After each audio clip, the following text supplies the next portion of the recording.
Hello there again. Good to see you. Thanks for joining me, and a happy new year to all of you who follow the Gregorian calendar. For our Chinese viewers, happy new year in a few weeks' time. So here we are, 2021. We've got rid of 2020 at last. It was a bit of an odd year. And I got the impression over the Christmas break, you have to remember, of course, I know you viewers in the States, you're rather stickanovite about Christmas, and it's only a day or two off, isn't it?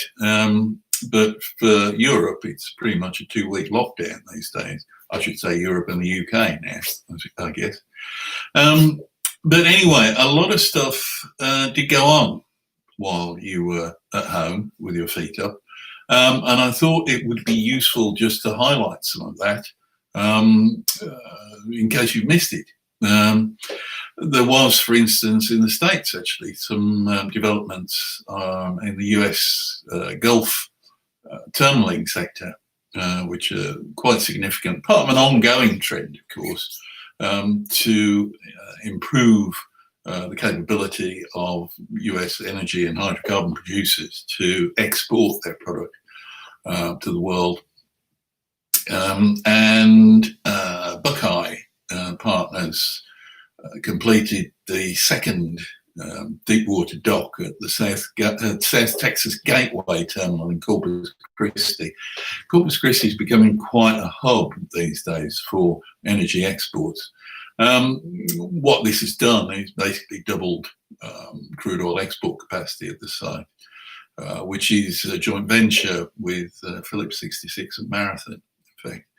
And back in the home of petrochemicals in Houston, Enterprise Products Partners and Navigator Holdings completed the last ethylene storage tank at their ethylene export terminal at Morgan's Point. And they've already loaded out the first cargo aboard one of Navigator's handy-size ethylene tankers.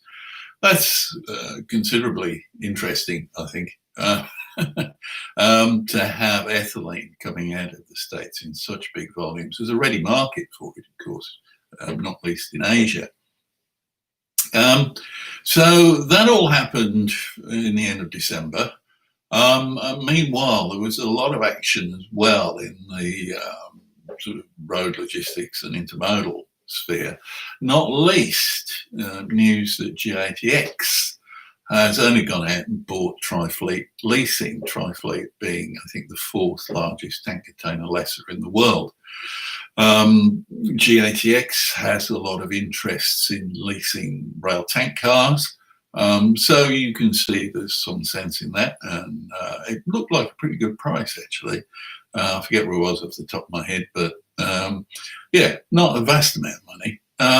It was interesting for me as well, because when I started at HCB 20 odd years ago, GATX was one of the big names in tank storage, especially in North America, but also in Europe, partly through joint ventures. Gamatex, for instance, in Antwerp. And over the years, whenever I'd gone to the ILTA event in Houston and talking to people, and it seemed like everybody used to work for GATX in the terminals industry, even when GATX was still interested in it. They sold up in that some time ago. But yes, they're now the 4th biggest tank container lessor as well. There's some brief news popped up yesterday, actually.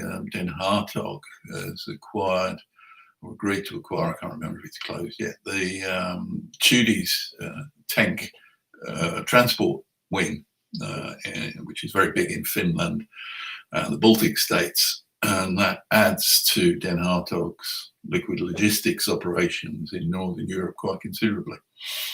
And an interesting one, in fact, from Hoya, news from Hoya, that they've merged their Petrolog and Gaslog business units under what I think is called the contracts division. The Petrolog, for those who don't know, is or was, well, still is. I don't think this is completed yet, but Petrolog is their business unit that handles bitumen transport, for instance, but also things like aircraft refueling and fuel supply to service stations, mainly in Europe, very strong in the UK in particular. And their Gaslog unit handles logistics for, as you might expect, gases of all sorts, industrial gases, LPG and so on. And Hoya explained the move by saying that it's evident to them that gas products, CNG, LNG, hydrogen, probably more, are going to become important fuel streams in the downstream oil sector over the coming years with the energy transition and moves towards decarbonisation. So they need the expertise that they have in the Gaslog unit available to the Petrolog unit because they see a future in delivering gases to fuel stations. Which makes sense. And it's interesting for me to see that Hoya's taking the move now to prepare itself for that future. So that was an interesting story. The other one that popped up, and again, this was just before Christmas, so you may have missed it over the holiday. We wrote in the last quarter, especially last year, about several moves related to consolidation in the chemical tanker sector. And in December, we saw the first one in the gas tanker sector, where Epic Gas, which operates, I believe, the largest fleet of fully pressurized gas tankers, certainly outside of Japan and China, is to merge basically its fleet and operations with Lauritz & Co. San, which also is in the small LPG tanker sector. The deal is a bit complicated. It involved Epic Gas taking a loan out on through a bunch of banks that seemed happy to do so, and the formation of a new company, BW Epic Co. San. And the BW bit is interesting because, of course, BW Group is the majority shareholder in Epic Gas. BW Group also owns BW LPG, which is the largest VLGC operator in the world.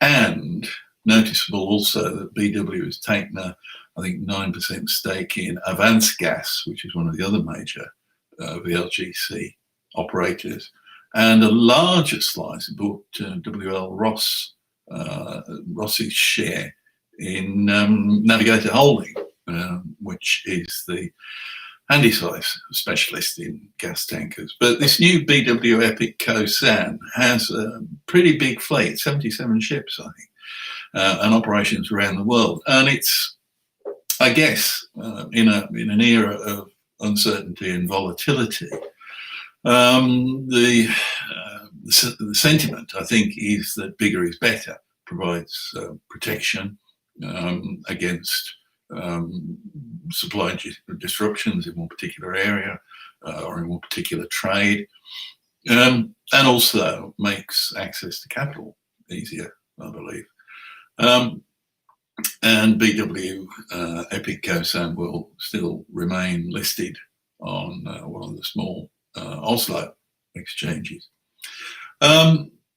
So that was my wrap. I did want to make sure that you spotted all these. There will be more detail on all of these stories in the January issue of HCB, which I'm just finishing off this week and should be up online next week, touch wood. And